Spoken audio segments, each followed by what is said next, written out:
Hangout, a podcast where three bearded film fans watch the best and worst horror movies of all time. My name is Luke Kondo over Kate. I'm joined by my regular co-host, Mr. Ben Errington. And increasingly regular co-host, Mr. Andy Conduit Turner. Hello, guys. How the devil are we? Yeah, good. It's October, isn't it? So this is our... It's our season. It's our season, right? yeah. This is our season. This is when we really start to feel relevant, finally. Yeah. Getting the attention we so sorely deserve and massively crave all year round. Are you watching a horror movie a day? I know a lot of people are doing that. Look out the window every day, watch the news. Oh, no, topical. Yeah. Oh, God. I've been hi, Karen, the neighbour. I've not been sticking to like one a day, but you know, as many as I can. I've only seen a couple this month. I'm not going to do a horror movie a day thing, but obviously we as a podcast have been posting regular updates. 31 days of horror hangout. So all over the socials. If you follow us on Twitter, in the Facebook group, Horror Hangout Board of Advisors, we're basically talking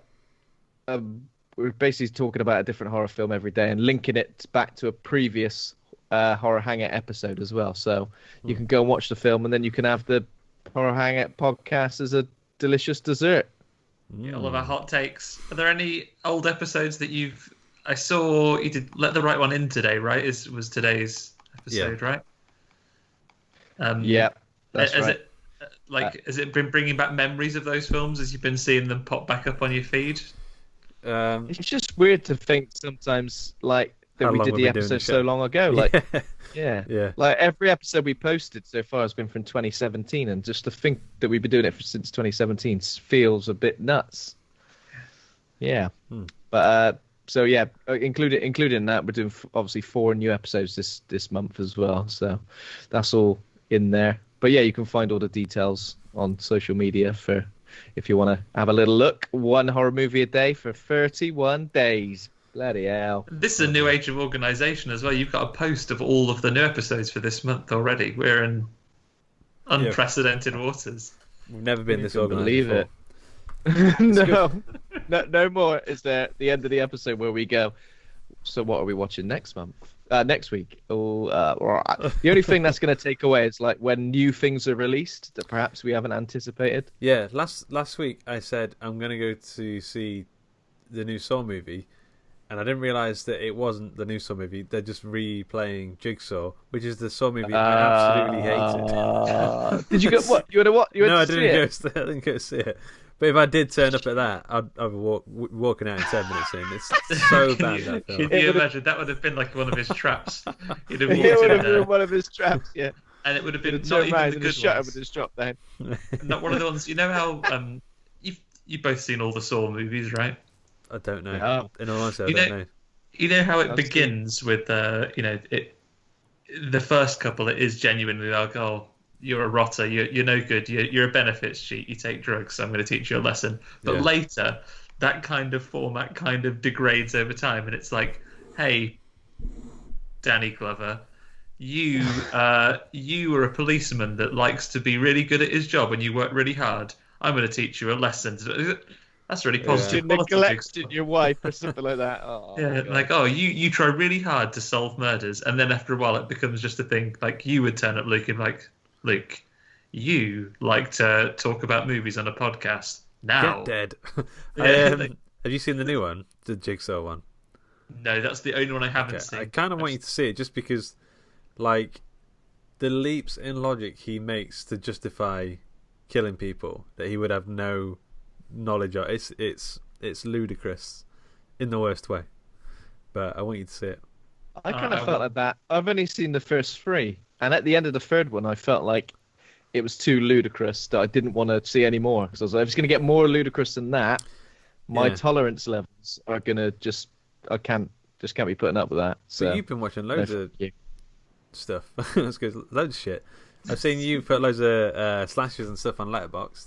It looks like you've been going through the I know you did last summer sequels and that kind of thing. Yeah.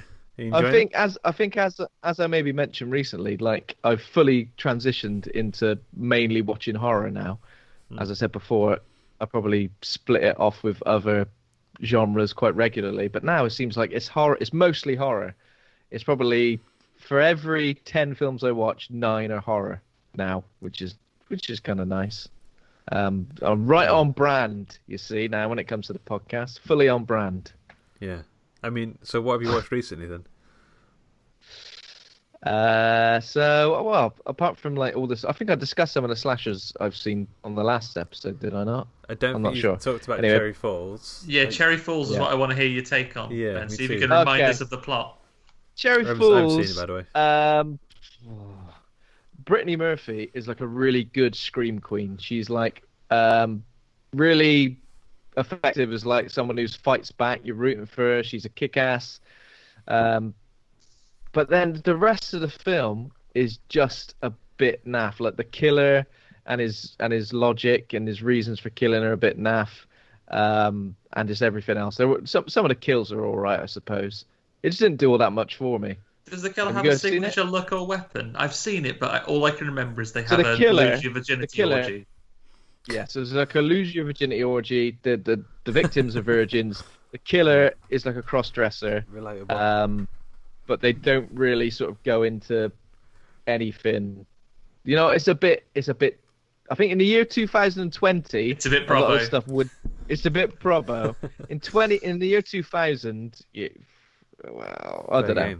Oh. It just wasn't that great. It feels like it's made for TV. Like, it feels really low budget. The soundtrack's a bit odd. There's some serious overacting. But you know, it's enjoyable for Brittany Murphy's performance alone. I think. That's it. Okay. I still kind of want to watch it, but yeah. I saw you'd also watched. I Still Know What We Did Last Summer, which you rated quite well, I think, didn't you? Yeah. So I prefer this film to the first one, without a doubt, and I think I always have. So it's set like on a tropical island. So first of all, pretty cool with the location and everything. But it's a really solid sequel. Like I rolled my eyes way more times at the first one than I did at this, because this one's like ridiculous, but kind of knows it is. Whereas I think the first one is like, it's ridiculous, but it's still trying to play it straight for the most part. Brandy is in it. Brandy. Jack Black is in it. Like, because it's just a stoner guy. The kills are much more over the top and like gruesome. Yeah. Like, there's a lot less just getting hooked, which I think happened in the first one mostly. People getting hooked in the stomach, and that was kind of it. There is, and I'm not going to ruin it for everyone because people might want to go and watch it, obviously. Yeah. But the reveal of a certain detail is done potentially in the lamest way I've ever seen in a film. Did we mention it last week? Well, Davidson or whatever. Well, it's like the name. It's David's son. Davidson. It's like that kind of reveal. I mean, I wasn't going to say it, but so obviously spoilers for I Still Know What You Did Last Summer. But the killer is a character called Will Benson. And obviously the killer from the first one's name is Ben. And he goes, Will Benson? He's like trying to explain to Jennifer Love Hewitt that he should know. And he says, Will Benson? Ben's son? And it's like, fuck off. Like, really? Yeah. Come on. Can you imagine when Benson came up with that and he was like, when I meet these guys, I'm going to tell them my name is Ben. Oh, he's a bad. But also, Jennifer Love Hewitt does that what are you waiting for thing again. Does she? In a different location. But it's directed by that same kid. Let's get the kid. Maybe they got him out there for that. No one could do this. Like in the first film, she was giving it 100%. In this film, it's a solid like 64%. It's like this. What are you waiting for then? Bloody hell! Okay. it's a bit odd. Does anyone tidy up crabs very quickly? No tidying up crabs, but there are a couple of occasions where there's like a body somewhere and then suddenly it disappears, and I just think. It's too risky a game to be playing just to fuck with someone. And the last question I have on this one is, what is Freddie Prinze Jr.'s job in this one? Is he still a fisherman? Yeah, so he's still a fisherman. He spends a lot of the film like trying to get to the island, where everybody is. He's just a bit of a dick, you know what I mean? Just, I think he gets offered at one point a free getaway to Barbados with Jennifer Love Hewitt, and he just goes, "Not really feeling it." Free to Barbados. Like, it's free. You don't have to pay anything to Barbados. You don't have to pay anything, and you're coming with me, Jennifer Love Hewitt, who clearly wants to have a good time with you, and he's like, got things on. I guess got a lot of fish. Yeah. It spends so much time getting to the island. You'd think, of all people, I reckon fishermen would be in my top 5 people who are great at getting to islands. They've probably got all the things you need to get there. The first thing he does is get on a bus that lasts forever. He's on a bus for like 3 days. It's pretty well. But bonus episode, we've covered. I still know what you did last summer. Yeah. I had a little bit of a foray into some late 90s, early 2000s slashers. I think I'm done for now because I've kind of gone elsewhere. But I guess Friday the 13th is a nice film to watch after that because you can see how that film has influenced these films, you know, like 20 years later. So, that was good. And I think it made me appreciate Friday the 13th a little bit more than perhaps I would have if I just watched it off the back of something else. Yeah. Interesting indeed. What about you, Andy? See anything good? I have finally, long overdue, have gone in on a Shudder subscription, and I sat down and watched Host the last couple of days. Yeah. What do you think? And yeah, it was great. I think everything that everyone has said about it that I don't need to repeat here is it's all very deserved. You can see why it's done so well. It's incredibly tightly made. Like, it's so efficiently made as well. Like, you know, there's nigh on a wasted second in that movie. Like, things pay off. It's just a nice, tight little film, isn't it? It's very good. Yeah. I was very impressed. Have you ventured into any other films on Shudder yet? Have you looked through the list? Not yet. I'm gonna go in on Scare Me next, maybe. I think okay. I'm gonna. I watched it the other day. Scare Me. It's I don't know what I was expecting. I don't want to spoil it because you're gonna watch it very soon. But I'll just say I didn't know what to expect. It's not really it is a horror movie, but it's more of a kind of meta horror comedy, but not in like any way I've really seen before. But it is brilliant. I've seen a lot of people who are kind of middling on it, but I really thought it was fantastic. Like, some of the performances in it, and there's quotes and certain scenes that I've watched 3 times just because I want to see these scenes again. It's cool.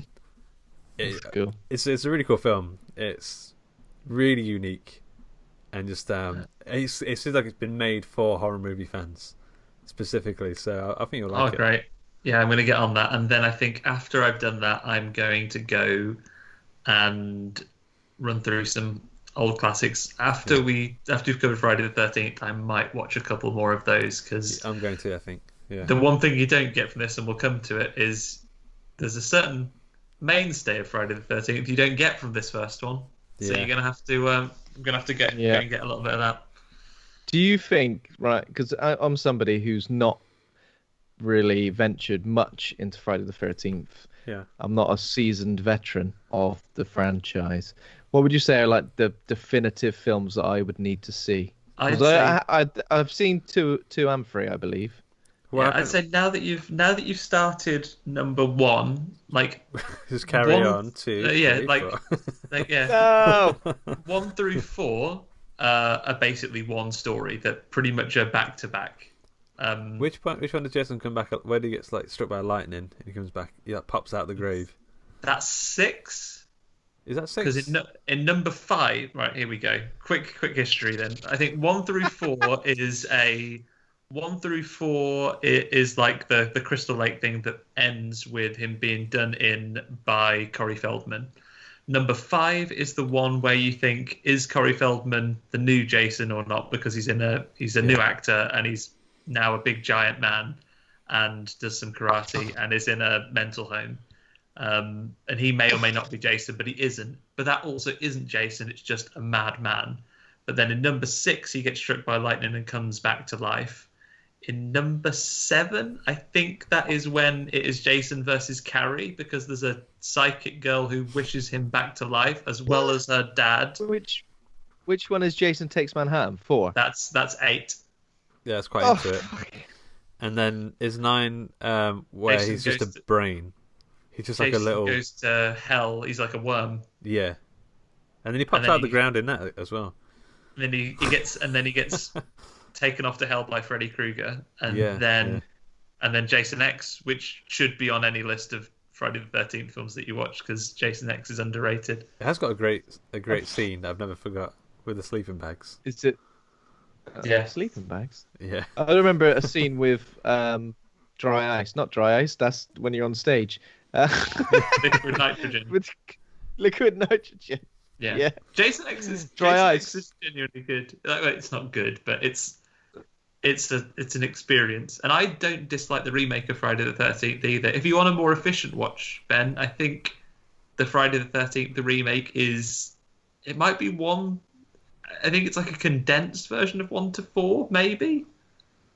Okay, so it's not like a remake of 1, and that's it. It's very Jason. It's at very least 1 and 2. I don't think it has much of his mum. It doesn't have much. I can't really remember it. I remember it had the guy from Supernatural in it. Me and Luke watched Freddy vs. Jason, didn't we? It was probably a couple of years ago now. Yeah. But we thought, let's put on a fun film where we can kind of laugh at, and I just wasn't that much fun, was it? It was a bit like it's quite naff. It was more naff than fun. Yeah, but more naff. Yeah. Nightmare on Elm Street is that I think I prefer this franchise to any of the other big horror franchises like Chucky or Freddy. Even Freddy. I prefer Nightmare on Elm Street to. Sorry, I beg your pardon. I prefer Friday the 13th to Nightmare on Elm Street as a franchise. It was something me and my friend used to argue about in school a lot. And I understand now, coming more around to Freddy as I've gotten older, he is scarier. But I just kind of really like the Friday the 13th vibe. I don't know, there's something cool about sorry, I'm asking a lot of questions here because, as I said, not a seasoned veteran. In this Friday the 13th, obviously spoilers for Friday the 13th from 1980, Jason is supposed to exist in this film alive, right? Well, no. So, no. Well, it depends who you go by. I mean, the screenwriter says he's dead, and there's no, he doesn't come back. There's no such thing. I think they even added that final scene in afterwards. I mean, I would say I think that's the best scene in the film. The single scene with Jason in it. Yeah. But and then also spoilers for Friday the 13th Part 2. How does he come into existence, into life? How is he suddenly the main protagonist? I know, obviously, I'm going to go and watch. I'm pretty sure he just is. Yeah. And he's not a super zombie until later on.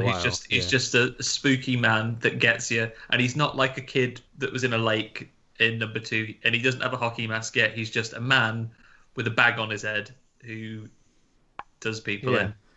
It's really strange that the most recognizable elements of this franchise didn't come into existence immediately. They were kind of a little bit over time. It's even crazier that I might be getting this wrong, but Sean S. Cunningham directed this film. I understand that he owns the rights, or he has a big thing about how he made Friday the 13th.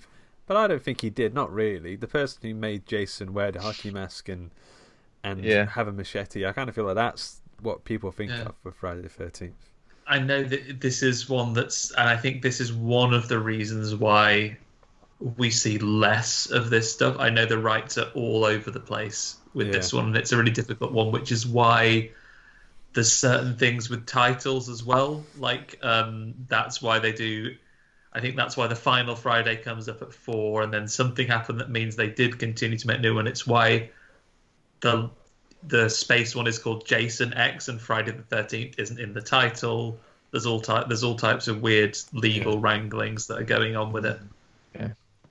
They must have got something right for that game to come out to license that stuff out, right? But then that went wrong, didn't it? Because they licensed it, and then there's some rights issues, so they couldn't do any updates, or they couldn't. I mean, they just had to stop working on it. I'm pretty sure I saw something along those lines.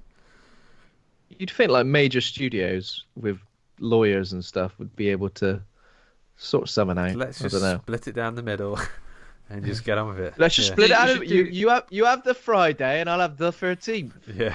What I want to do is they want to do the classic, like when you've got brothers or sisters and you're the same way your mom makes you share a chocolate bar. One of you cuts it in half, and the person who doesn't cut gets to choose which bit of it they want. You're going to make that so fair. Oh yeah. Wow, that's good. That's good logic. Yeah. He cuts, I choose. That's how you do it.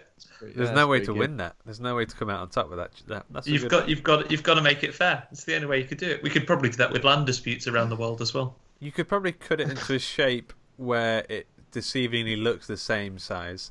I'm pretty sure I've seen those like puzzles where like the blocks are angled funny and they don't actually fit together, or they do. Or if you've done that, you've encouraged yourself to become.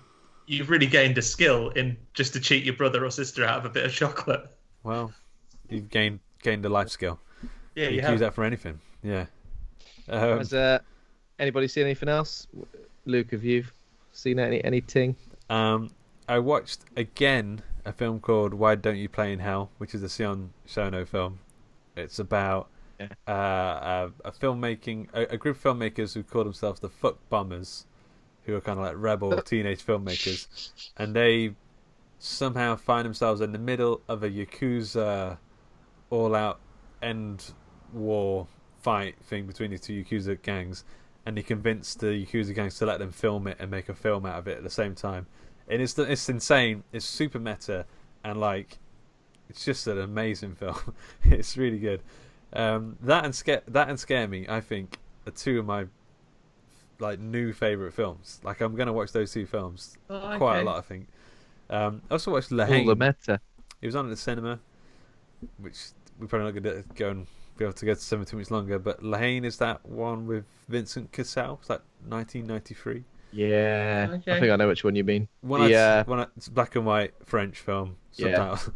When I told Duncan, our friend, that I'd been to cinema and said it's a black and white French film, he just looked at me and like shook his head. It's just a kind of artsy fartsy thing that Luke, what have you become?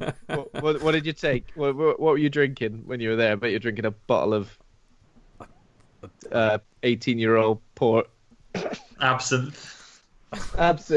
You see, come on. It's the only thing that satisfies me these days. I'll be honest, it's a great film though. Lahane, people talk about it. They watch it a lot at certain points in their life. Well, who knows what's going to happen with cinemas? I've seen Dune has been pushed back now to October 2021.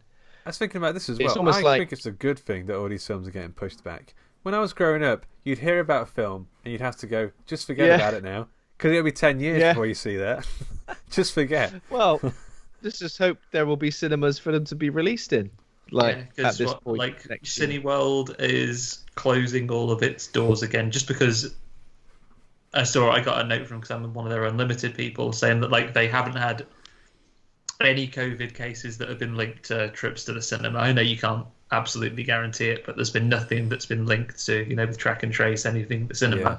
So it's purely because studios aren't putting films out, and I guess there's a strong argument to say that like studios make an awful lot of money out of these films when the sun is shining. Yeah. Is there not more they could have done? And I'm not saying that the answer is put your films out when there's a limited audience for it, because people not going to the cinema is a completely legitimate thing right now, right? Because you've got those concerns. But could they have done... Is it a studios thing? Is it a government thing? Like, what is the solution? Yeah.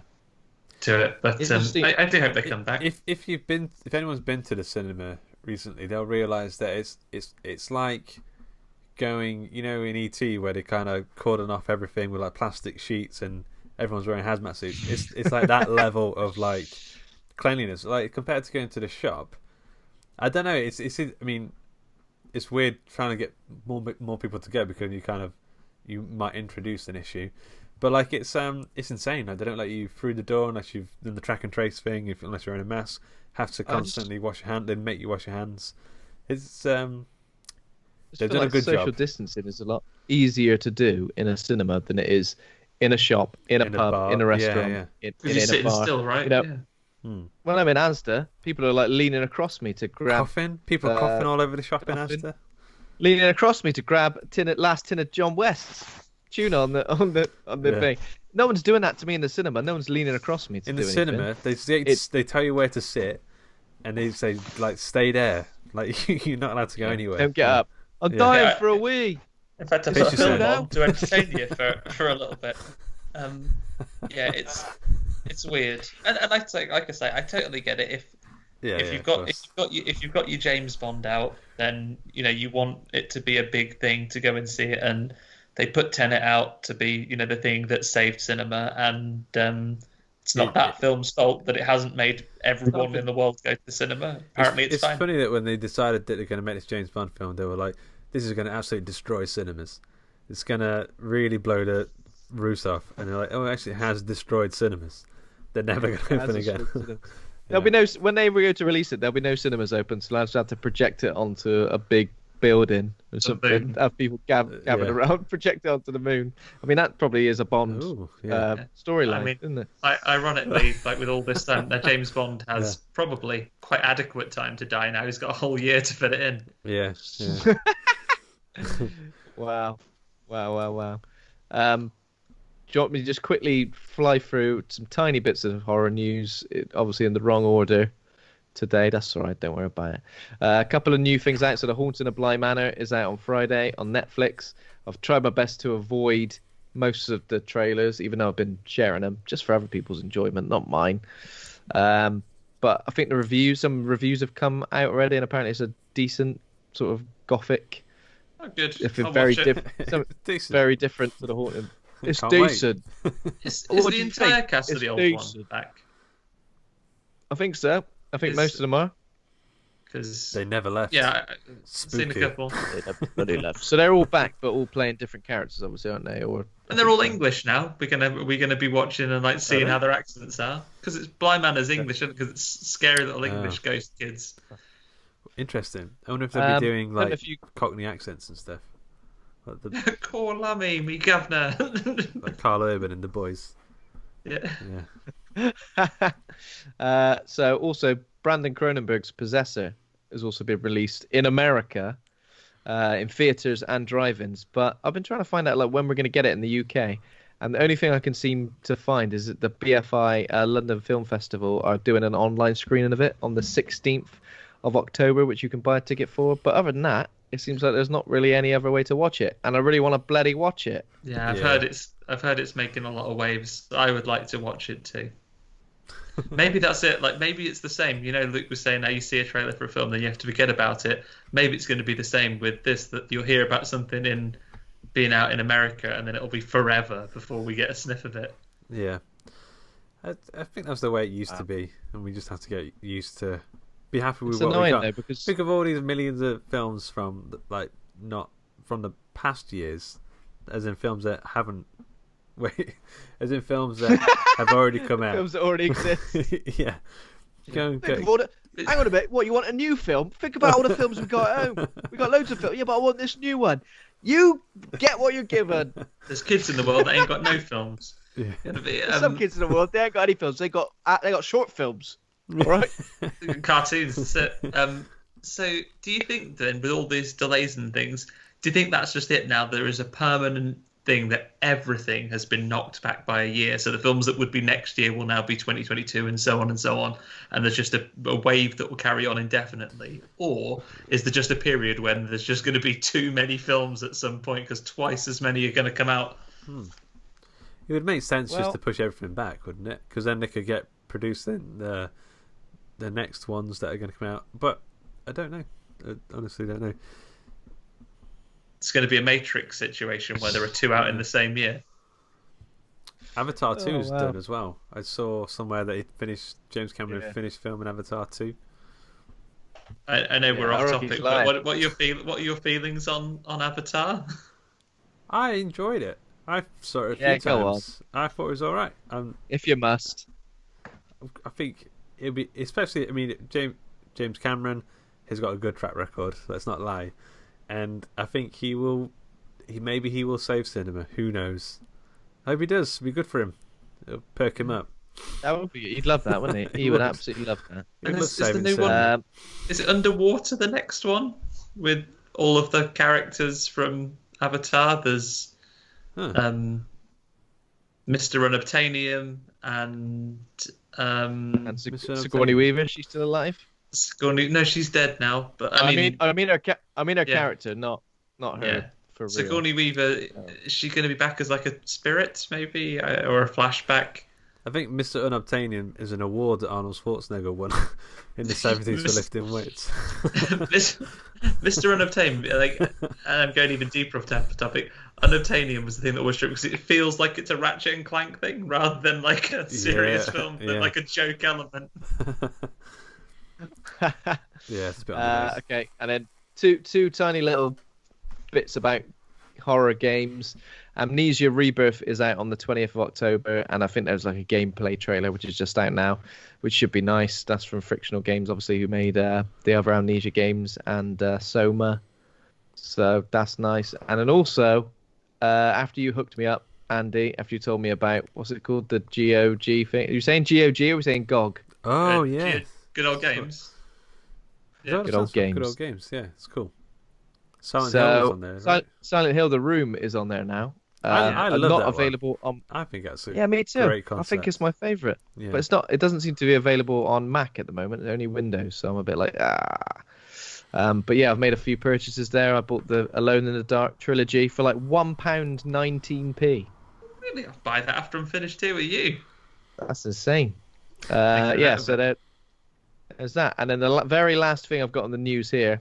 And I'm going to have to include it in horror news because, obviously, The Witches has got a remake and it's being released on HBO Max on October the 22nd.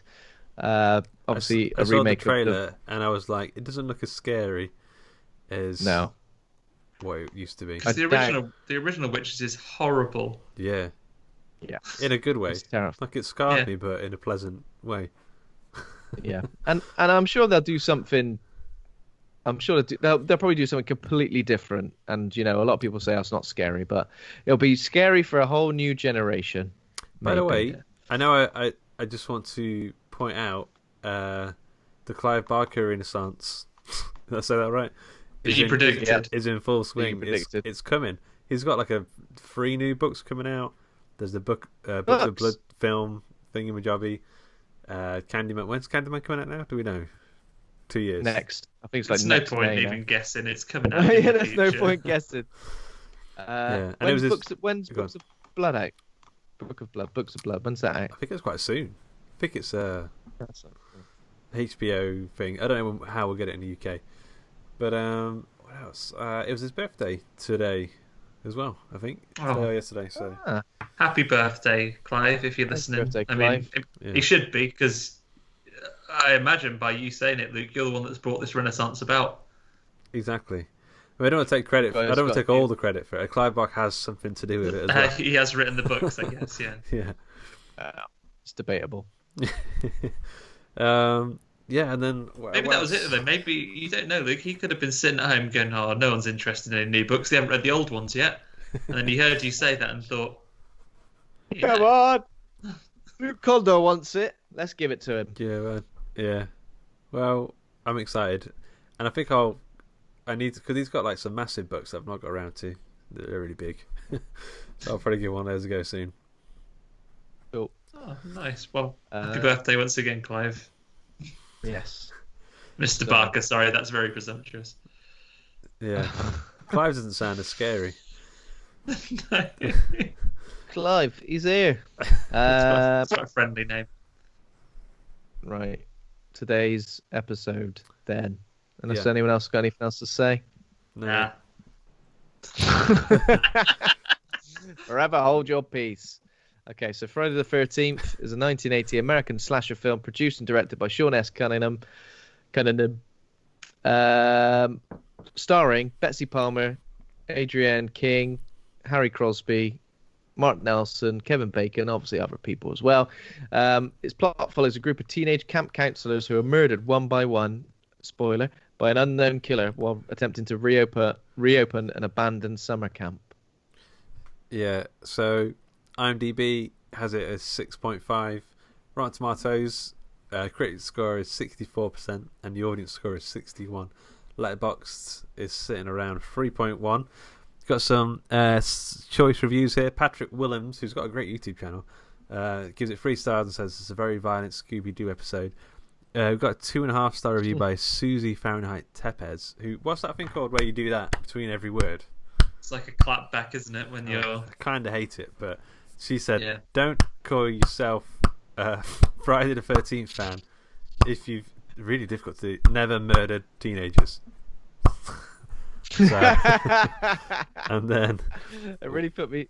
Yeah, and then a 1.5-star review from Cinema Clown says the fact that Friday the 13th spawned a total of 9 sequels, a crossover feature and a reboot is far more disturbing than anything that happens in this extraordinarily mediocre horror flick. Poorly directed, shoddily written and made all the worse by the terrible acting that's on display here. This film hasn't aged well at all. He didn't like it, I don't think. But he hated it. I mean, there was some shoddy acting. There were a few bits. I think some people were great. Some people weren't great, like at all. There was a couple of people. We'll talk about that. But there was a couple of people and their reactions to certain things, which is like, yeah. What was that? I said we'll get into that. Yeah. Okay. I mean, I don't know how to. I don't know. I don't remember the first time I watched this film. I have no memory of the first time. What about you? Yeah, I think I'm the same. I don't remember. I've definitely seen it before, but I don't remember watching much of it. I guess this is the one, like, if you've seen them all, you're probably never going to go back to this one, right? Yeah, this is the one that least excites me about rewatching. The Jason-less qualities. Yes, because there's no Jason, and I know that is the main reason, because over time that is what you come to the series for, right? But I know we debated when we started talking about doing a Friday the 13th where we were going to do it, but for this very reason, I think, and we'll cover it as we go through, there are things that are now absolutely recognized as horror tropes, which they must come from this, if not something very obscure beforehand, right? You mean the camp counselor trope? Like there's camp counselors. I'm not sure we get the Doom guy. Yeah, the Doom. Yeah, like so much of this stuff comes from Friday the 13th and what it came and what came from it. Like why the camp counselor thing? Do a lot of American kids do that as a thing? I think camp is, a big thing, or at least in the 80s it was. I'm not sure what it is now, but summer camp was a thing, right? Not for me, but I thought it was an American thing, right? Did we do yeah, that? It's a US thing. I don't think we do it here. Oh, okay. I always thought it looked really cool. I always kind of thought I wanted to do that, but we have quite often like students here. One of my friends when I was at high school, he went and did a year at Camp America. He went over and was a camp counselor. Oh yeah. So he would have been like a feature character in a Friday the 13th. He would have been murdered. He's the English one that gets murdered. Yeah. I mean, what films are we talking about? There's The Burning, the what's it called one that we have done on this podcast? Sleepaway Camp. What time? Yeah. This film must introduce a lot of it. I mean, what slashers came before this? What year is this again? 1980. So there's like Halloween. And Halloween beat it out by a couple of years. Black Christmas. It's like 77-ish. And then you've got, is it Peeping Tom? Is that the first like slasher movie? I've heard about that. I've never seen it, but yeah, and I think that must. I mean, who knows? I think that must be about it. I did read somewhere that Sean S. Cunningham and Victor, I can't remember the writer's name, did see Halloween and they wanted to do something that fit into that market because Halloween kind of blew the box office wide open, and these guys wanted to follow up.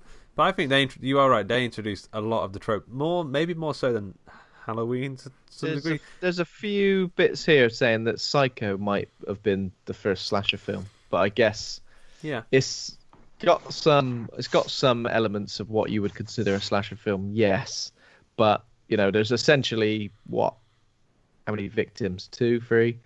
Is that what we're saying? It's not like, in terms of slasher, somebody stalking and killing everybody in a group. Yeah. I would like Slash. Halloween. I think Psycho has got like a different quality to it. Like, I'm not sure whether it's down to the acting or the more sort of thriller elements that come about it. But how many people die in Psycho as well? I don't think. Like, if you don't count the mom, like 2. Yeah, like Slash's. There's certain like there has to be a certain like a kill count, and then there's at the end of the film there's the reveal of all the bodies strategically placed by the killer for the person to stumble into. Yeah, really you can't beat like an orgy of evidence towards the end as everyone like just stumbles across loads of hidden bodies. Yeah, and I think the thing that Friday the 13th will go on to do, possibly, I'm going to go out there, possibly better than any other similar franchise, is that I think Friday the 13th really begins to later on kind of revel in its excesses. Like, when I think of high kill counts and so on, A Nightmare on Elm Street will have a core of kids that are like, the main gang that are all about there. You will have, with the exception of maybe the sort of spree scene in the newest Halloween, again, there's kind of a contained group within a lot of the Halloween movies, certainly. But Friday the 13th almost becomes like a spree where you have a group of counselors, but then you have like incidental people that will just sort of come across the goings on in a Friday the 13th film that will also end up being absolutely just mashed up as they come through. Like we mentioned, like just like random teenager having sex. Yeah. Like, was this? Go on. I was about to say, was this the first film that introduced like people getting killed because they have sex? Obviously, or like take drugs, classic or have horror movie, or things like that. Yeah. I think it's obviously a classic horror movie trope that Randy from Scream used to harp on about. But I think it happened in Halloween as well, didn't it? People getting it on. Yeah. And then Mickey Myers turning up. Yeah. Okay. Yeah.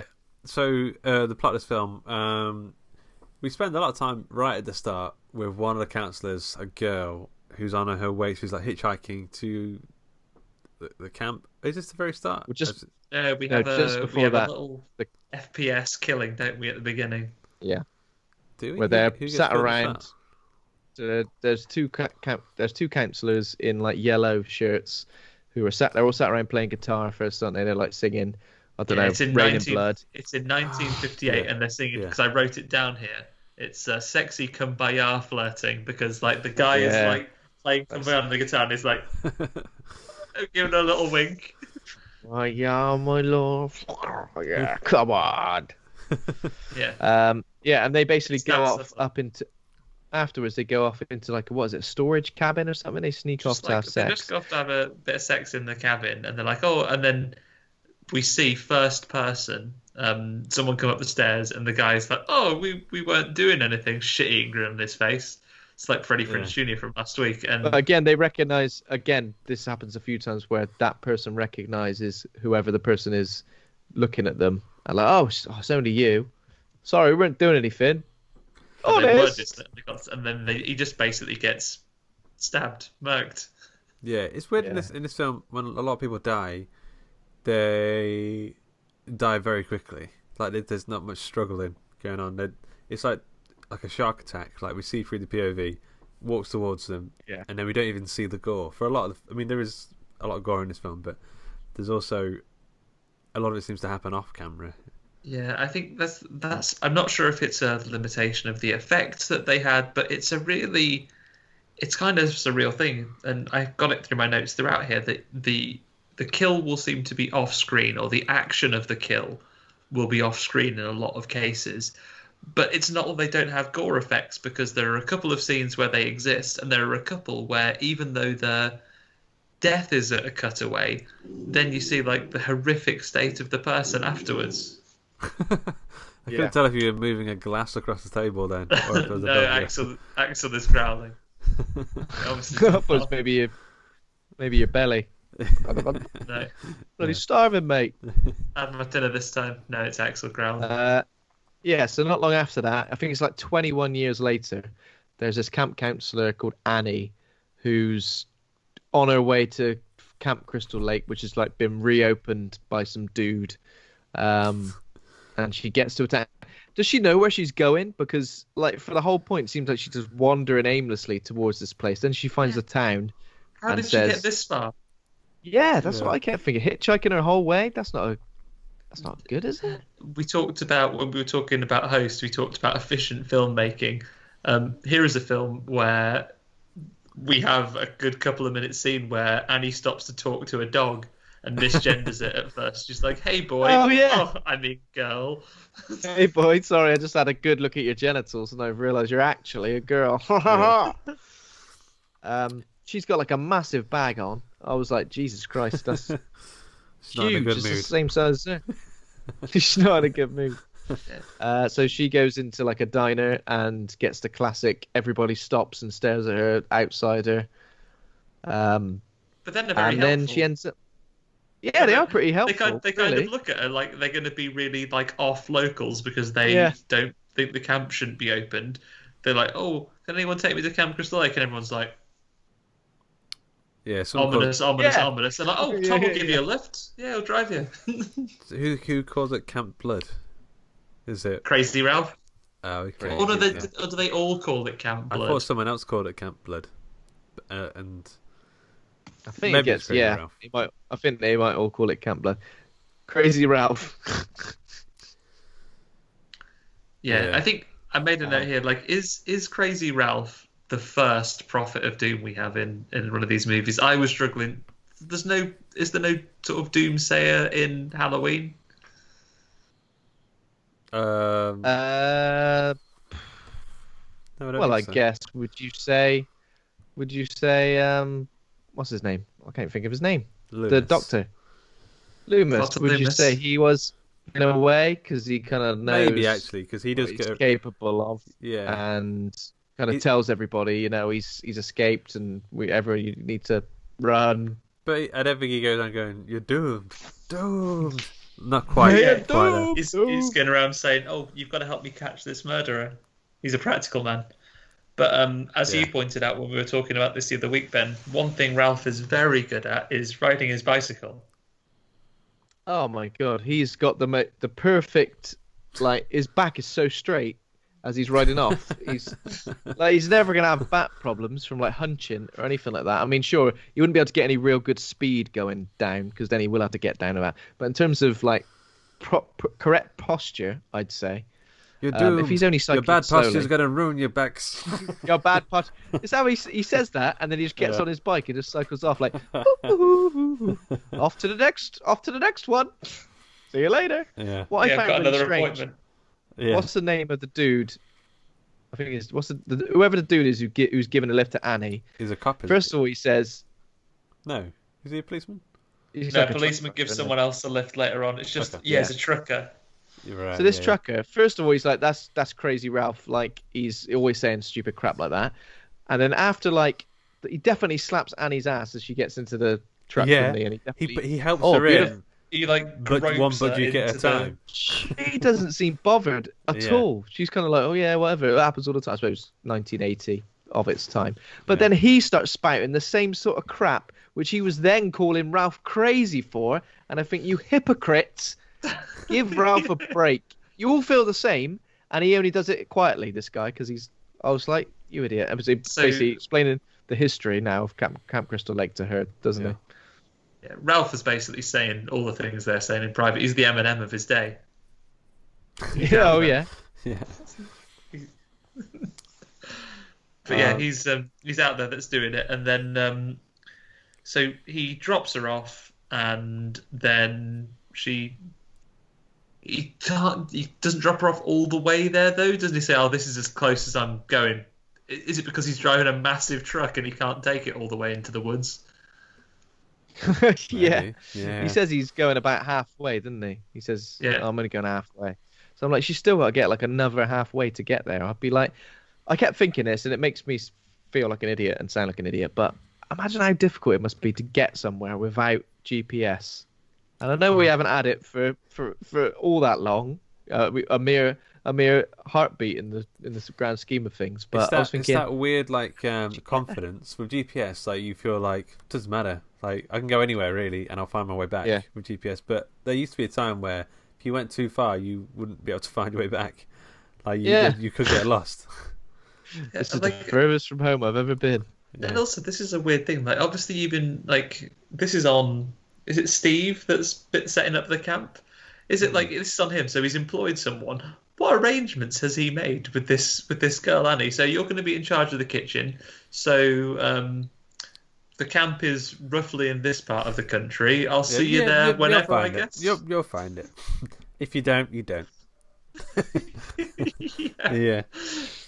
He does. He's a bit of a weird one anyway. Coming. That guy, he's a bit pervy as well, and he doesn't make any arrangements for anyone. And he just kind of he just goes to the pub. He just goes to the diner and leaves them to crack on. Don't even get me started on Steve because he's like, "Oh, I'll be back sometime after lunch," and he's fucking out all day. Yeah.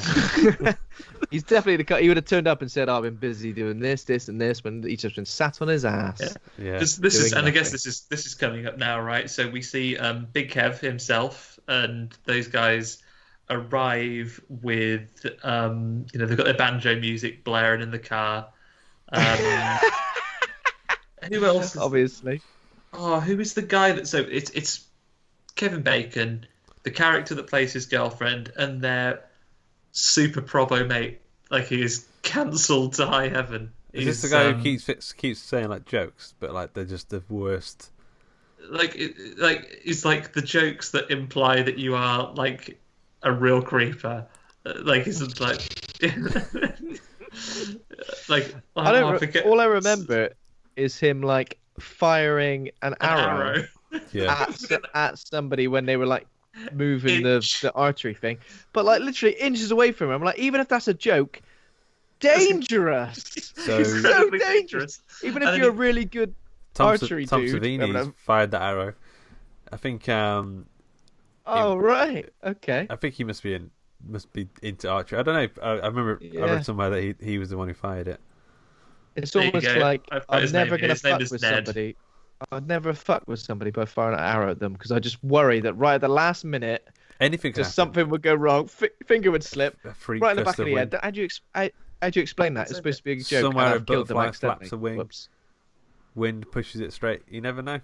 Never know. Yeah. So that fellow, that absolute psychopath, his name is Ned, and my notes here just say Ned - real piece of work. So this is like that's what he is. He's in the car. He's that nightmare friend. There's a couple that's driving. He's some way to be on the camp with them as well, and he's a real pain in the ass. They're with him and they're driving along, and they arrive, and Steve sets them all to work. They're like, "Oh, cool, let's hang out." This thing is actually, guys. Yeah. Hate that. They literally just got out of the car. God knows how long their journey had been, and Steve was immediately like, "Help me with this stump over here."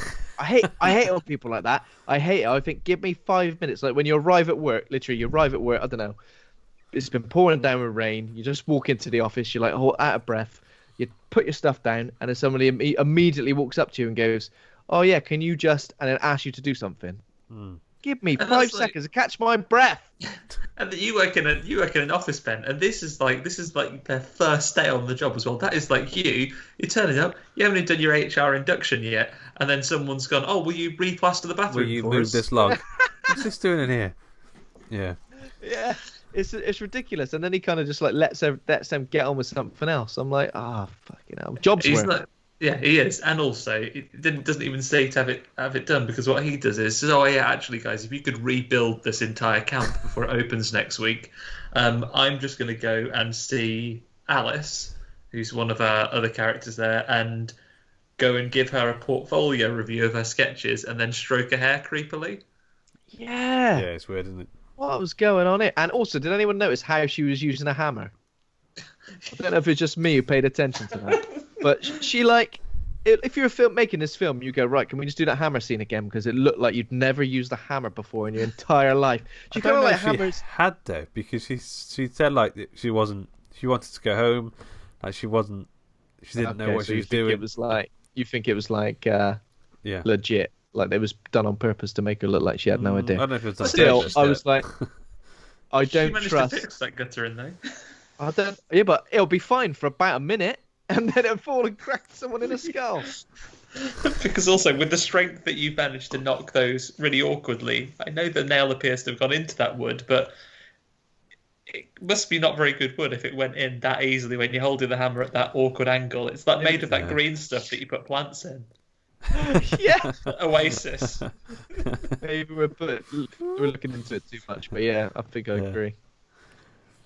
So who else we introduced to all the counsellors at this point? Kevin Bacon. There's another couple about. There's a very capable man who's out in the lake doing some other stuff and painting or something. Yeah, he's like painting or getting the pontoon or sorting that, like rebuilding the dock or something like that. He is out there, and after having a hair stroked, Alice goes and sees him. Yeah. And this is where Steve's like, well, you guys do all this work. I'm going to be downtown. It's going to rain later on, so make sure you've rebuilt the camp before that. Bye. And he's off. Yeah. Have they got like kids ready and waiting to come to the camp in however many weeks? At the gates, waiting to come in. It's imminently going to open, right? It's going to open any day now. It's the kids are due. I'm devastated for him. Is this the point where our girl from the start gets killed? I kind of feel like it's around yes. here. So we've seen there. Annie actually seems like a good camp worker. Then it says solid escape dive, which is when Annie jumps out of the car. So you're right. She's walking down the road. She gets picked up by persons unknown, and has like a really extended, like one-sided conversation with her, where she like says like, well, I've always wanted to look after kids. I don't like calling them kids, though, actually. I prefer the word children, because I think kids is really disrespectful. Does she say that? Yeah. What? She says something like baby goats, doesn't she? They're like baby goats. Yeah, it's like you call them baby goats. Well, yeah, I guess so. If you got into a car with somebody and they hadn't said something after like the first 20 seconds of you talking at them, like, does she even say where she's going? And is that okay? I think she's like, is that Camp Crystal Lake? Maybe she nods, though. I've got a feeling that she is talking, we just don't get to hear it. Because when we meet Mrs. Voorhees later on, she doesn't shut up. Like, she's constantly like talking. Yeah, that's true. It's like she knows now that she's been revealed in the film, so she's like, right, that's it. Yeah. Right, chatterbox. Yeah, but you're right. We're driving along, and then they overshoot the camp, and she's like, oh, that was the stop. Do you want to stop now? Please stop. And then after a couple of those, she fucking bails. At what point do you jump out of the car? If you were in her situation and like you've gone past the point and you're saying please stop, and then the car starts to speed up. I don't know. Like she's definitely left her massive bag behind now. What do you think, guys? Yeah. Would you jump out of the car, or at that point, if you've established that person's a threat, do you try and attack them so they crash the car? Because I would jump out of the car, but I wouldn't like roll into the. I mean, you could quite just. It wasn't going that fast, was it? I'm sure you could just jump out, just run, get you like moving on edge, and just slow down. She like rolls into the fawns.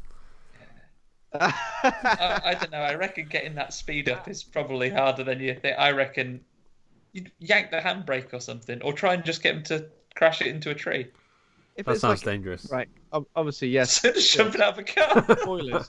It's just a woman in a cardigan. Like, you might try and grab the wheel or do so. I don't know. If it's her, if it's Mrs. Voorhees there, you could quite easily...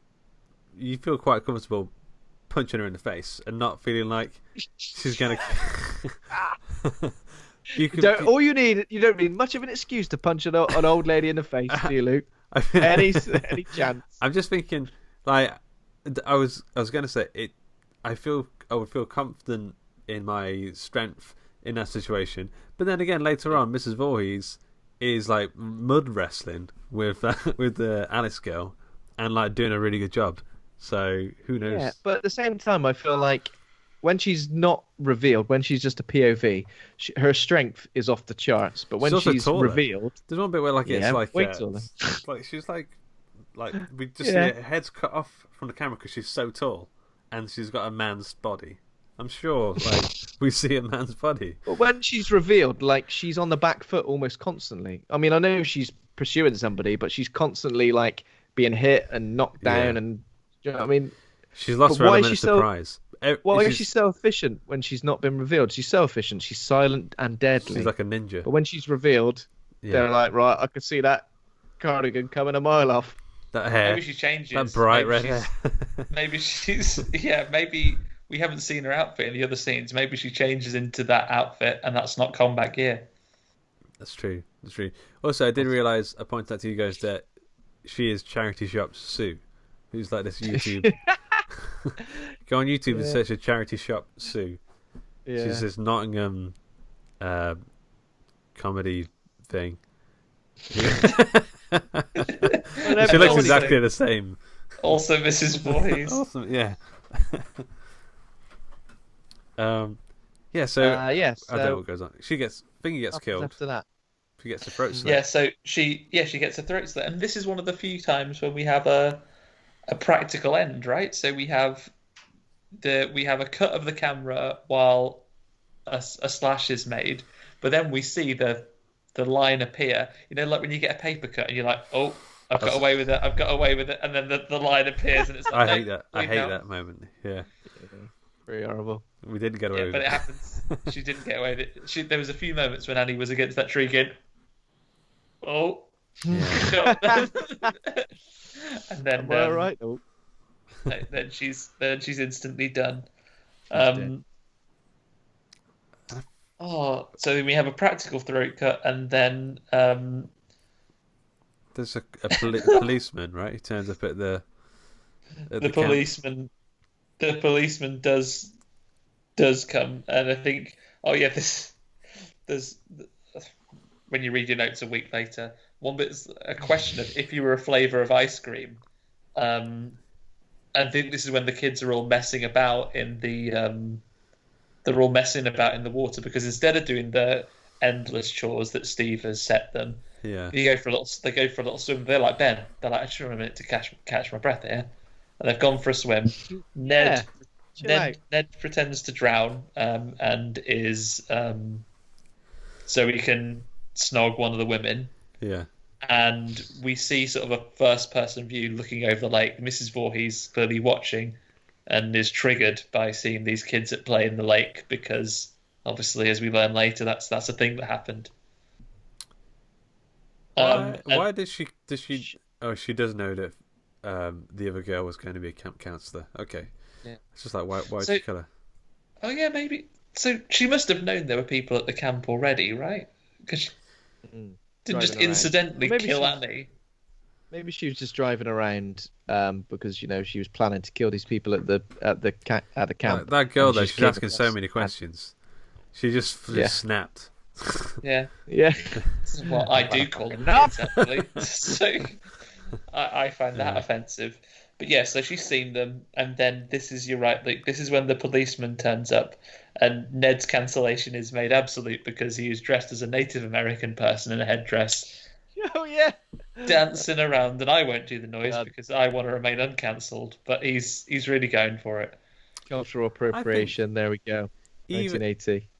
I think he could get away with that stuff, not today, but he could get away with that stuff if what he was doing was funny.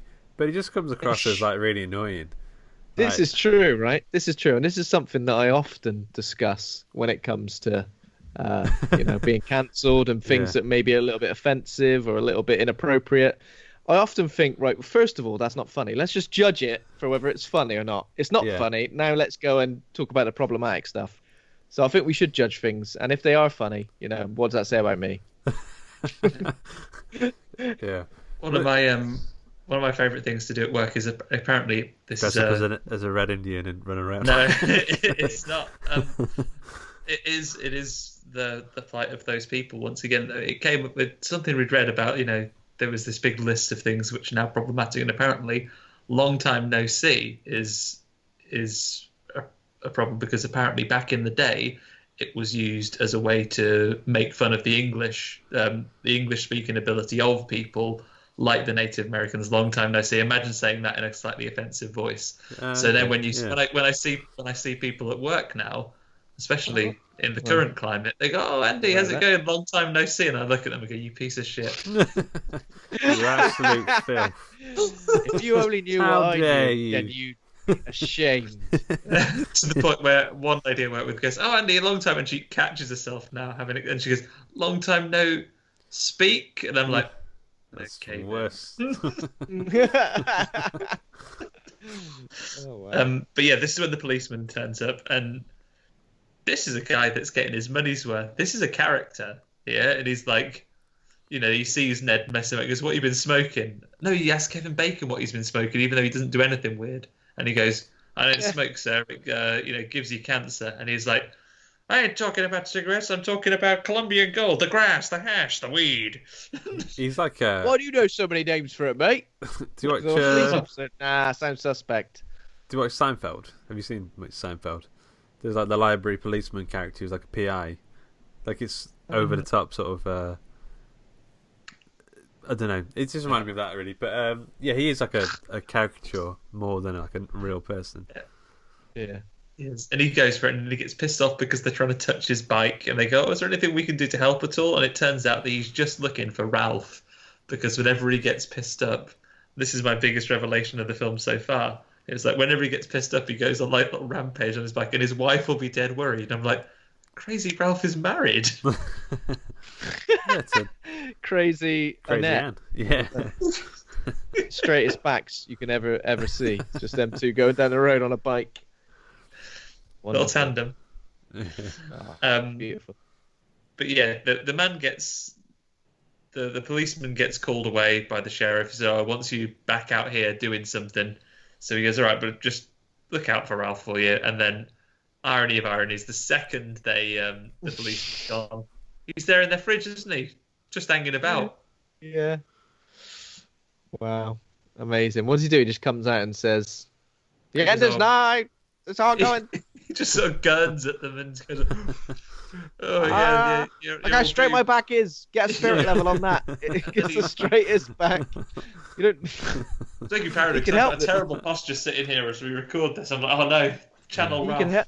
He can help them. He can help them rebuild a lot of the camp because they just get him to stand against things as they're like measuring things just to make sure it's perfectly flush.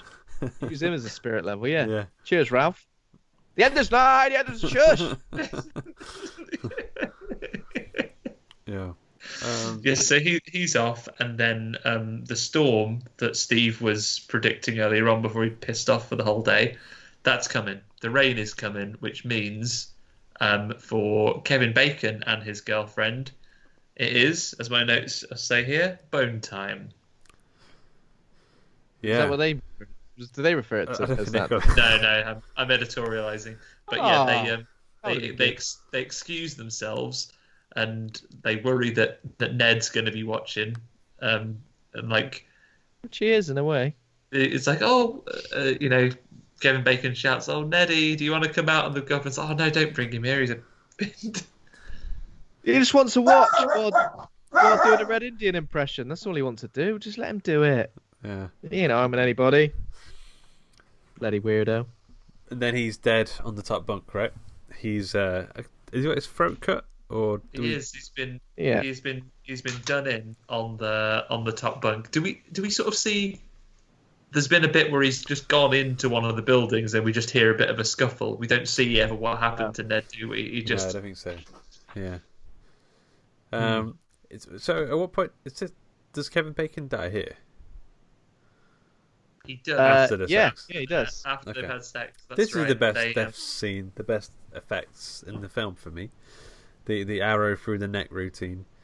I mean, it doesn't look real, but it looks fun. This is like a practical thing. Like, so she's under the bed, and her hand must come really far out. Yeah. And then pokes a. What is it, like an arrowhead? Arrow through his throat. So the arrow has to go through the bed. Yeah. I mean, if you think about it, because Kevin Bacon in real life, his head is kind of like must be poking through the bed, because they've got like a fake body, and then is it his own hand? Wait, don't spoil it. Is it his own hand that comes around that grabs his head? I don't know. It must be. If I was Mrs. Voorhees, I'd have to do a couple of dry runs to make sure that I could A, get an arrow through a bed and a person. How does she know where his neck is? It's like, it's pretty nuts. I guess if you've got the head, you could kind of. She knows that really well. She's probably got the marks under the bed, like his head here, neck. Before she's revealed, see the groove coming through. It's just a very thin mattress. Yeah. Cheap mattress. Maybe she's hollowed out the mattress before. Maybe she's inside the mattress. Oh, there you go. She might be. Yeah, I don't know. For some reason, before she's revealed, it's a lot more believable this stuff's happening. When she's revealed, I was a bit like, this isn't the misogynist in me. I was just thinking, did she really do that? Did she really do that? It's because it's not just that she's it's not that she's a woman. That's not what we're saying. It's the fact that she's quite like a diddery kind of quite a small woman. Like, she seems like a woman you would just see turn up. I don't know. She's a bit of a Karen, isn't she? No offense to Andy's other half, of course. She kind of reminds me of like Mrs. Voorhees is kind of like, that auntie that you have that isn't really a relation. She's like a friend of your mum from school, and she's the one that's always really funny if you don't send a thank you card after your birthday or your things, and your mum's like, oh come on, you've got to send one. Yeah, she'll have you next time. You with an arrow. Didn't get a thank you card. And next time you see her, the first thing she'd say, didn't get a thank you card 4 years ago for that? What? Yeah. I don't remember. No, you wouldn't, would you? Selfish. Self-centered. Yeah, so that's the kind of character. I will, Jason. Kill him. I will. What? Who are you talking to? Jason? What? No. Jason always sends thank you cards. Yeah. She has also been on like a rampage. She's been fuming since for 21 years. Yeah. Well, I mean, what's she been up to for 20 years? Well, what did she do in her downtime? She killed those people 20 years ago, the year after Jason drowned. Yeah. Okay, yeah. And then 20 years just making sure the camp didn't reopen, because they mentioned at some point later on that there was we tried to reopen it and then there were some terrible fires. Yeah, of course. To be fair, in many ways, Mrs. Voorhees, we're having a bit of a laugh at her expense here, guys, but she's technically the first victim of this place, while Jason was technically. If she had lived in a more litigious time, she could have just sued that place and it never opened. Yeah. Maybe she would have had the support, but maybe of mental health charities and stuff. Maybe that's what she needed. We're making light of it, but she lost her bloody son. I'm bloody worried now. Yeah, he was lost, and there obviously wasn't proper care and attention. Nowadays, I don't think Camp Crystal Lake would have any hope of reopening. I think it would be. You imagine that gets out on Twitter. She tweets out about that, because they haven't given her the response she was looking for. If she was to tweet at Camp Crystal Lake and gone, Camp Crystal Lake, my son drowned at your place and I have heard nothing back from your customer service team. If she went Karen, she went full on Karen, is that what you're saying? She led into her in a Karen. Just a couple of people would retweet that. That place isn't open anymore. It's like when one of those shady art places steals an artist's artwork and puts it on a metal plate or something like that. Yeah. Twitter would have a field day. They'd be done.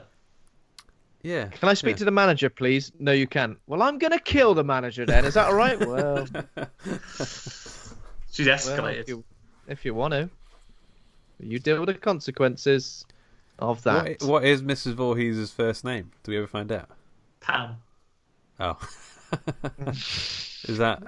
Might be a pseudonym. Pamela Voorhees. I don't know if it's in this film or it comes up comes up later, but yeah, Pam is her name. Sandwich. Yeah. So apparently she's in this film. She's supposed to be 49 years old. People age differently in the 80s. Yeah, it's a different. It's a different time. I believe that she is early 1980s 49. Look at people who are 20 years old then and their haircuts. Haircuts make people look older. And everyone just used to wear brown, didn't they? And I think it just made everyone kind of look a little bit like, oh dear.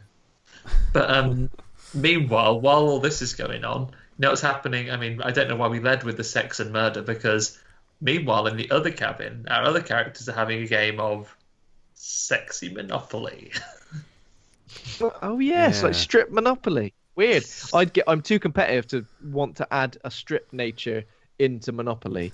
Like I just want to get the houses, rack up my money. I don't want to be. Wait, what? I want to be stripping as well. How do you win? First one naked, also, right? Like, yeah, but is that you've won or that you've lost, or is that? I mean, what's the monetary value of each piece of clothes? It sounds like a logistical nightmare. Yeah, it does. Sounds mental. I mean, do you like? I mean, because you've only got one set of clothes, right? So, if the Old Kent Road is a sock, but like you've only got those socks. So what happens when you've got no socks left and you land on one of those? Like Mayfair is, God knows.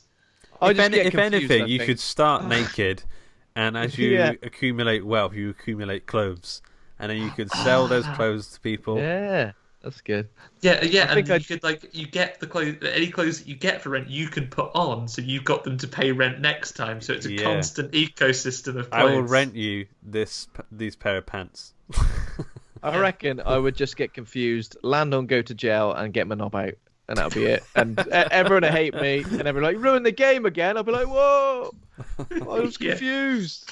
So what we've learned is that strip Monopoly is a confusing and ill thought out game, but they have their very best of it, but then decide to give themselves a sensible bedtime just when they're all down to their underwear. They're like, well, call it a night.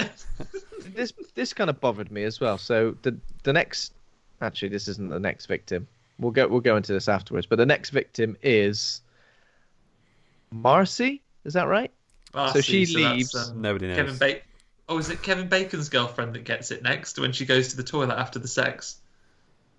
Yeah, that's right. So they're on Ned's body's above them, and now Kevin Bacon's been murdered as well, and she goes to the bathroom, which is like a different house, isn't it? It's like a different building. Sorry, different building. Special toilet block, like when you go camping, they have the showers in a different area. So she's really gone cold. off there. Yeah. What do they say? And the water's never hot in those things. There's always literally the showers at a campsite. Sorry, not all campsites, but the showers at a campsite are a barking dog away from Guantanamo Bay. You'll never convince me otherwise. I mean, a dog barking at you in those showers. That can make it more miserable. That's probably the quote of the episode. I think that's what we're going to lead with. It's just that Camp Crystal Lake. But yeah, it looks a bit naff. So she gets kind of stalked by somebody, and I didn't like her reaction to seeing somebody. So somebody kills her with an axe. They plow an axe into her face. Pretty good. Oh, she just does that. Effects wise. But as soon as she sees it, she kind of closes her eyes and screams ah! I think if you saw someone with an axe, first of all, if it was a middle-aged woman, you'd say, "Whoa!" I think you'd go, "What the fuck's going on? Who the fuck are you? Don't axe me, Jesus Christ!" Something other than just completely. I don't know. Allowing yourself to die. Me and Kat talk about this kind of thing quite a lot, about zombie invasion stuff. She says I would just close my eyes and stop. Because she doesn't. She said she wouldn't want to live on scared in those kind of environments. She just want to be dead. Yeah, but it might just be one zombie that you've got. You don't know the scale of this apocalypse. One zombie's attacking you. You think, "Oh, kill that one," and then you come out. The army are there. We're saved. Great. It's like the Mist. All over again. It is the Mist. It's exactly the Mist. Yeah. Just give up and then decide, well, I didn't need to give up because it was just one zombie. And if I fought my way through that, I would have lived on. Yeah. So basically, Kat, you are Thomas Jane now, giving up to but you're killing Luke. Shoot all your family. Yeah. Right, Luke's not even scared. She's going, right, sorry, Luke, this is the kindest thing to do. Bang! He's not even scared, he's fine. I'll be right now. We need to do the Mist on this podcast, by the way. That's an interesting film. Yeah, that's good. Yeah. That's why not next month, eh? We're planning ahead. They We're should being do a sequel called "You Missed a Bit." That's so perfect. You missed a bit. But it's just Thomas Jane now, incredibly sad. Yeah. Get on the phone to somebody. Get on the phone to Stephen King. Suggest it.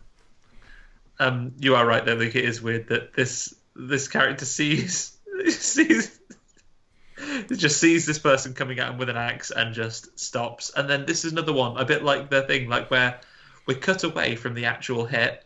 And I was watching it at the time and thought, oh, okay, maybe they were trying to keep maybe they didn't have the effects for it. Maybe they were trying to keep the rating down. But then seconds later, after the hit's there, we just see a pretty good, I think, for the time, axe in the face. Yeah, it's like they could work out how to have the axe in the face, but they couldn't work out how to get it in. Effects-wise, have the axe going in, I guess. Yeah. Or maybe that's somehow worse. Seeing it go in affects the rating. I don't know. Penetration of weapon is different. Yeah, I figured it was just an effects thing because you probably can't get that actor and smash her face with an axe, but you can make a facsimile of her face with an axe in it. It's true. Yeah, it's true. But it's a good bit. After that, he's swing an axe too. It's kind of bothering me as well. So the next person getting killed, everyone's bothering me. Essentially, Brenda goes back. She makes so much effort to not get wet. So it's raining. She puts a mac on, but not any of her clothes. Then she goes to bed, puts on a lovely little nightie. Wonderful. But then she starts hearing a voice calling for help. And then suddenly she's decided, even though she's got the Mac, it might be wet, but she's got the Mac. And suddenly she's decided, I don't care about going out there in my nightie. I'm going to get absolutely sopping wet. There's no consistency. It's what's the name, isn't it? It's weirdly, I just realised Mrs. Voorhees doing Jason's voice. There's a Jason impression. Yeah. She does a good impression of Jason. Jason should talk like that throughout all of the movies. Hello. Hello, she goes out to help, and this is a fucking tease. She goes out and looks for him on the archery range, right? And Marcy is the same character that Ned fired the arrow at and just missed her with, right? But so she goes out and has a little look about, and all the lights come on. But as far as I can tell, she doesn't get arrowed. No, yeah, that's annoying. If you're going to tease someone getting arrowed, they better get arrowed. It's more annoying that she doesn't get arrowed, and then the next man who gets killed in an enclosed space is arrowed. Yeah. To a door. We don't see him get arrowed. That's annoyed me thinking about it again. We see him post-arrowed, he's been arrowed.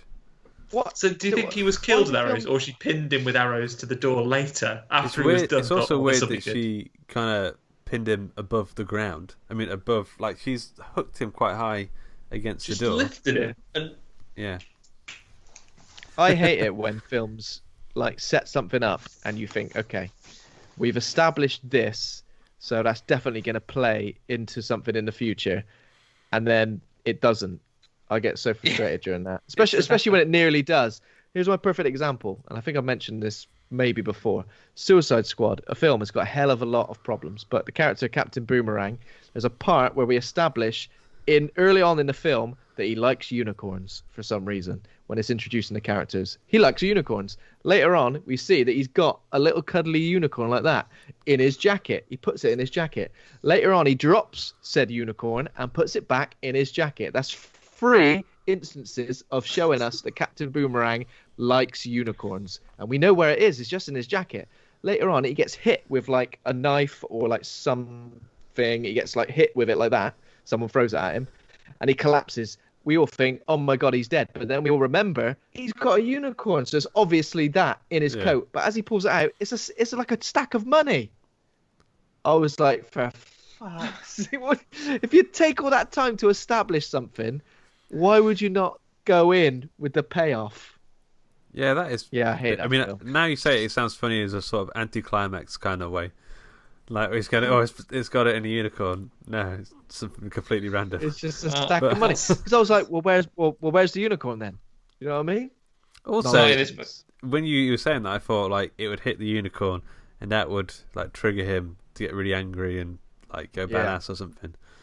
But... Exactly. There's so much potential other than him going, oh, no, my money's been stabbed. I'm pretty sure if you went to the bank, and they said, I can't accept this, still spend it.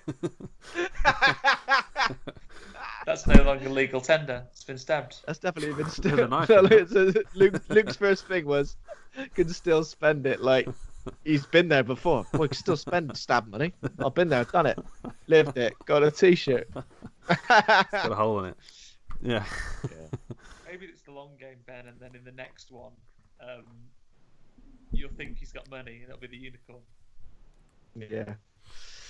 Maybe. Who knows? A different director, though, isn't it? So I don't know. Maybe you know it's the same thing.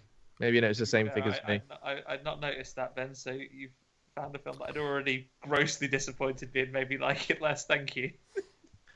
I think I noticed it. I was on a plane, and I remember I was like trying to stay awake when I noticed this, and I remember looking around as if even though it was only me watching it, I remember looking around like wanting to tell somebody. You're seeing this? Come here. You're seeing this shit. Let me explain this to you. Call the air steward over. Excuse me. You should have looked around on the plane to see someone else doing the same thing. Have you seen this? Yeah. Just like make eye contact from across the plane. The unicorn. Yeah. And he's going, what a load of shit. Yeah. Okay, so Marcy, as we've learned, doesn't get arrowed. No. Annoying. But unfortunately, Bill, who is with not Annie, our main character Alice. So Bill, the power goes off, and Bill goes to investigate in the generator room, while Alice has a little sleep. And then Bill is killed off screen. Alice wakes up from a nightmare, which I guess was a nightmare about Bill being killed, and goes to find him, only to find him pinned to a door with arrows. Yeah. I mean, the logistics of that are nuts, aren't they? Like, surely you've got to have him up there first. Yeah. Like, he's got to be up there for you to fire arrows at him, right? But he's going to have a certain amount of arrows in him already to pin him there. Yeah. So what do you do? Just start with one, and then I mean, it's impossible. What's the logistics? Oh. There isn't logistics. It's not doable. It's impossible, mate. It's impossible. Yeah. Unless you're just so good at arrows and you could get him all at once, and maybe when he turned round, he was surprised that he jumped into the air and 4 arrows. Yeah. I think that must be. I was just like, I was proper into it. Like, Andy's got an answer here. No. Well, no. There's a video. There was a video this week. I'm not sure it's been doing the rounds on the socials. Like, there's a lady who throws like a polo into the. It looks pretty big. It's a big polo. It's a giant polo. Yeah. She throws it into the air and then shoots it with an arrow. Maybe she is related to Pamela Voorhees. Yeah. I like you did that with a polo. Now do it with a human being, all right? And then I'll be impressed. and 4 of them at once. So yeah, but she did it. She didn't do it on camera, so we don't know. Alice goes to find Bill, finds him. This is like when you miss on a hide and seek. Like, she looks for him in the generator room, goes, "Oh, where bloody is he?" And then the door swings closed, and she sees him pinned on the back of the door. Yeah. She runs inside and does quite an extended sealing up the house thing. This goes on for ages, and also I couldn't help but think, I'm kind of hoping that because she ties the door against the ceiling, which is quite good, but I really wanted the door to open but the other way, so she just like slackens the rope. Opens in. Yeah. But then she has a jump scare with one of her friends being thrown in through the window. Yeah. Jason is big. He must learn this from his mum. He's big on throwing someone through the window. But like, Pamela Voorhees, she must have done that. Ran away, got into a car, and like made herself so she's not all sweaty and like out of breath, and then just pulled up in the car outside, casual. After she gorilla press slams someone through a window. Oh yeah, that's pretty nuts. Yeah. But you're right. Yeah. So Alice runs outside, and this is where we meet fashion icon. I mean, we haven't really talked about that jumper. That's a thick knit. I'd just be too hot, I reckon, the whole time. Killing people, chasing people down, lifting, gorilla pressing people. I'd be boiling. I'd have to do it all in a string vest. Yeah. And it's the summer as well. So obviously it's a summer camp. That's a good point, actually. That's a good point. Never thought of it like that. It would be warm. Or maybe, I don't know, it's after dark. Maybe it's chilled down a little bit. Yeah. And they're by the water, probably puts a bite in the air. So Pam seems like a normal person at the start, but then she starts talking about Jason and how many years ago the counsellors let him drown. Well, you know what they were doing when they let him drown. She's more respectful. She says they were making love when they should have been watching him. Yeah, and she was the cook, so that's disrespectful on a number of levels. So not only are you not paying attention to a disabled boy that you let get bullied and drowned, but it's another member of staff. Come on. Yeah. Is it like poetic justice that she gets panned in the head with a cooking pan? Yeah, she gets panned with quite a few things. Pam gets panned in the head with a cooking pan. Yeah. In fact, one of the things I've written here, Luke, is just panned. But yes, so she talks about how they were making love instead of watching Jason, and this is where the penny drops for Alice. And it's like, oh, you might be a wrong un. So the first thing she does is she slams Mrs. Voorhees with a poker and makes her first run out. And this is a bit of trivia we've got for us here. This is the Jason sound that you get in the films. Apparently, it's not. I think you see it written down as like quite a lot, but it's actually ki mama mama, and it's taken from a sample of what Mrs. Voorhees says here, which is killer mommy killer, and they take the ki and the ma from that, and it's meant to be kill mama mama, and that's what it's sampled from. That's quite cool. From a line that's here, and this is when you hear Mrs. Voorhees cracking out a Jason impression again when she's like, "Kill mommy." So I will, Jason, I will. Yeah. Oh, bloody well. Don't need to ask me twice. I was already doing it if you hadn't noticed. So she basically reveals herself as the killer and then tries to kill Alice, and this kind of goes on for a while, then them having a bit of a back and forth and fighting all over the place. The cinematic battles you get in the wrestling, Ben, that I know you're a WWE fan. Yeah, you mentioned that. It is very reminiscent of the Boneyard match at the recent WrestleMania between Undertaker and AJ Styles. If you haven't seen it, go back and watch it and realise how similar it is to this final battle. Does one of them get beheaded? No. But Undertaker did wear an unusual... normally he wears the big hat and the coat. Big blue jumper this year's WrestleMania. Orange wig. Yeah, and he's boiling up. But yeah, it did feel like that. And again, I was just confused. I was like, how is she like essentially superhuman? And now that this is the final showdown between her and Alice, she's just like a basic no offense to her. Basic mum. She's like a mum just kicking off. This is like a trope that you get in a lot of things because, the Scream killers take like a pounding more so when they're revealed or by the main character. So good point, yeah. Nev Campbell can beat up the guy in the ghost face mask, but he's like invincible to other people. Freddy Krueger gets home alone in the end of the first one after like slashing people into mince for the whole movie. And this is another one where like Mrs. Voorhees has been absolutely undefeatable until now. She's been one shot in all of the other camp counselors. Which Mortal Kombat is Mrs. Voorhees in? I feel like she'd be a great special character. She should. Well, there's more characters for Combat Pack 2. They were saying maybe Rambo was the next one that was going to be revealed, but might be Mrs. Voorhees. Yeah. Did we ever get Mrs. Voorhees like prequel? Not a movie, but like anything. Did we get like? I think maybe there's been some books or. There'd probably be, the American Horror Story guy, Brad Murphy. He's always like the Nurse Ratched prequel thing. We didn't need that. He's probably going to do Mrs. Voorhees one at some point. Yeah.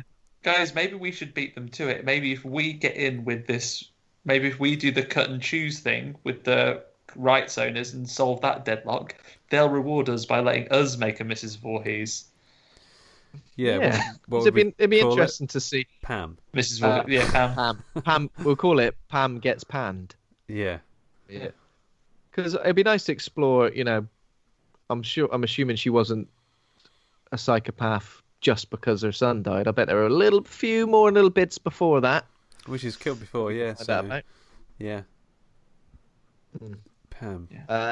Yeah. So it pretty much, the fight ends. There's obviously a fight on the shore with smashing someone's face into the ground. Yeah, Mrs. Voorhees gives some powerful slaps out to Alice, and then slams her head into the dirt. And they have a lot of like location changes. There's one bit where Alice briefly knocks her out, and then runs and hides in a shed where she can immediately find her. I was thinking about that.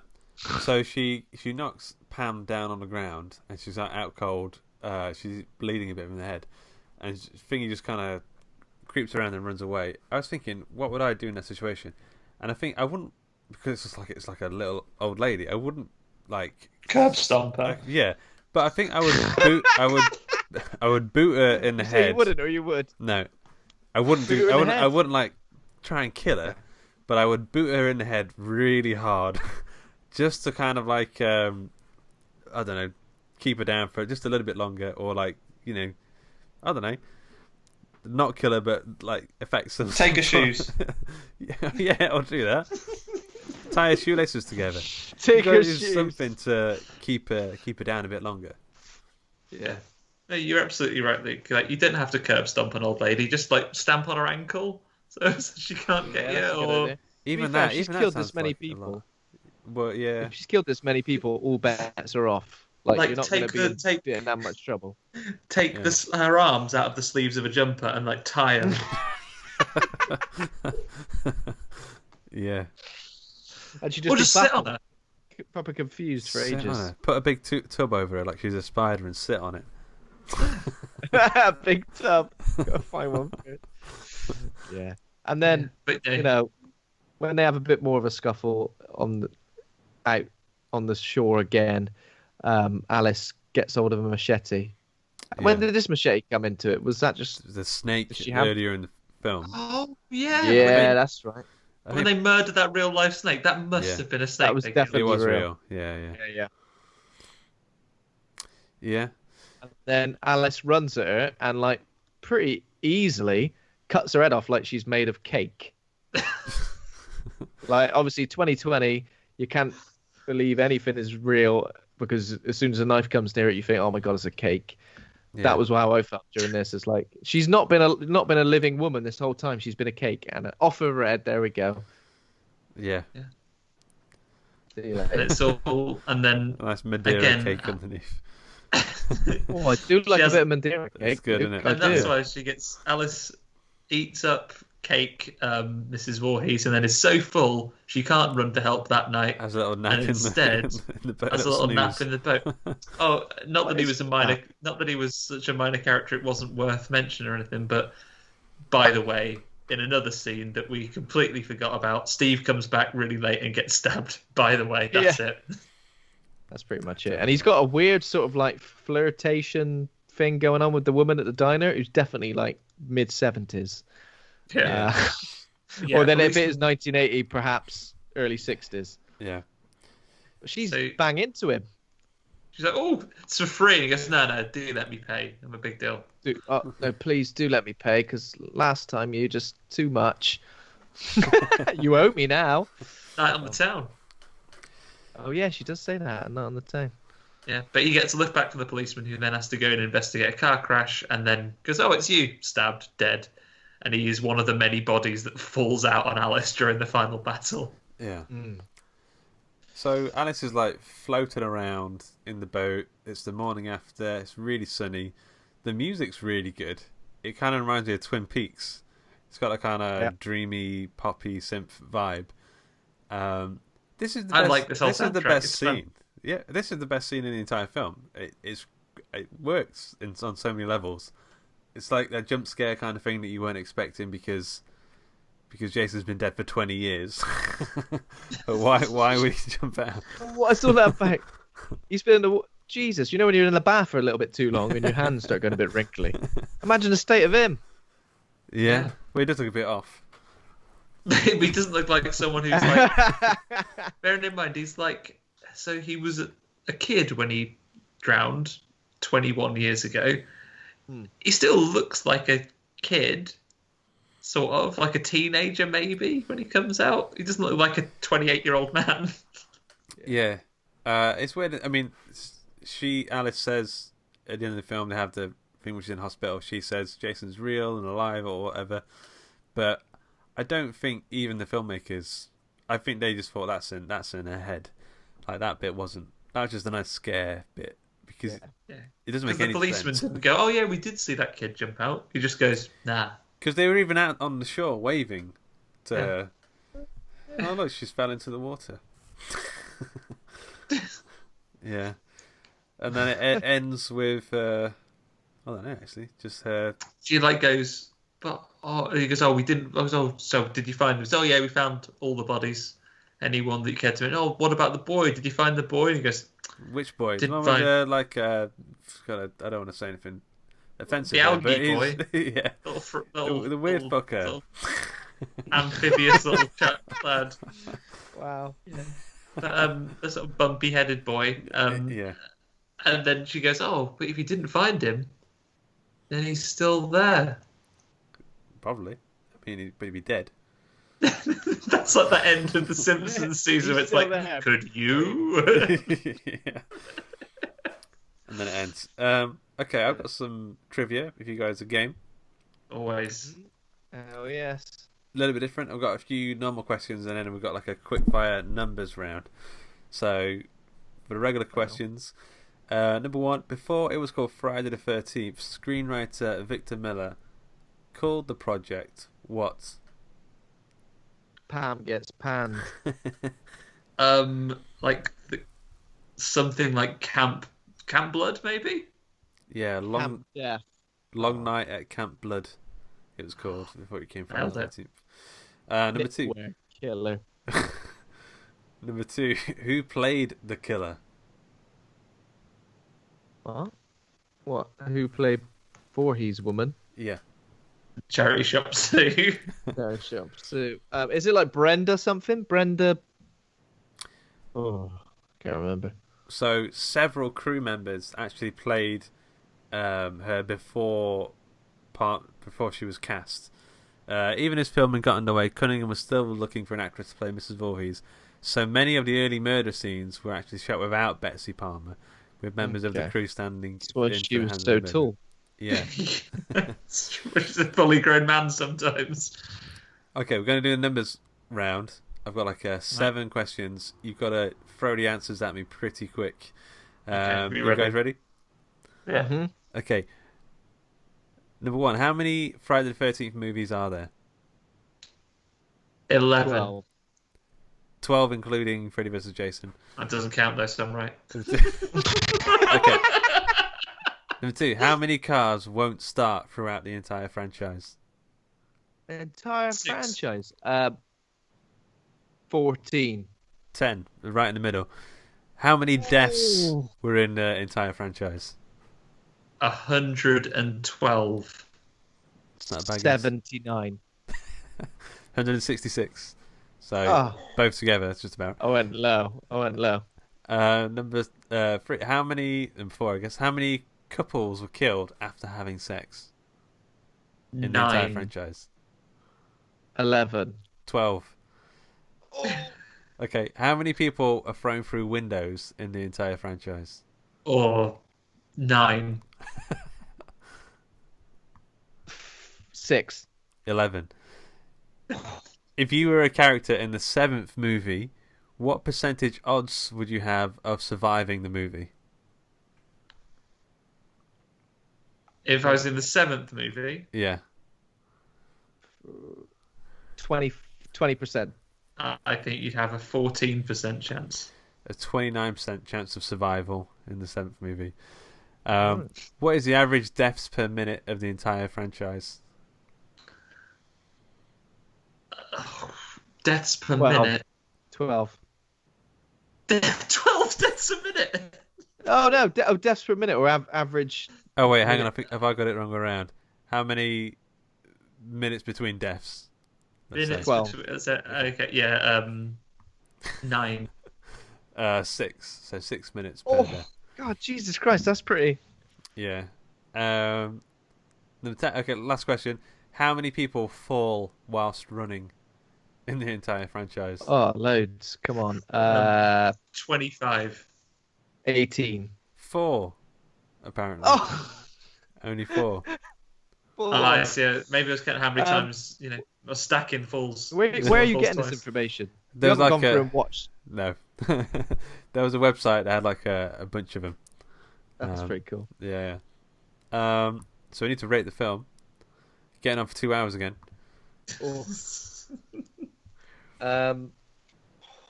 Jesus. So initially, I was a bit like middle of the road on this, but I can appreciate it for what it is, and the fact as I said, I've watched some newer slashers, fairly new. I think I can appreciate what this film does well, and obviously the tropes that it not necessarily created, but the tropes that it solidified in horror history.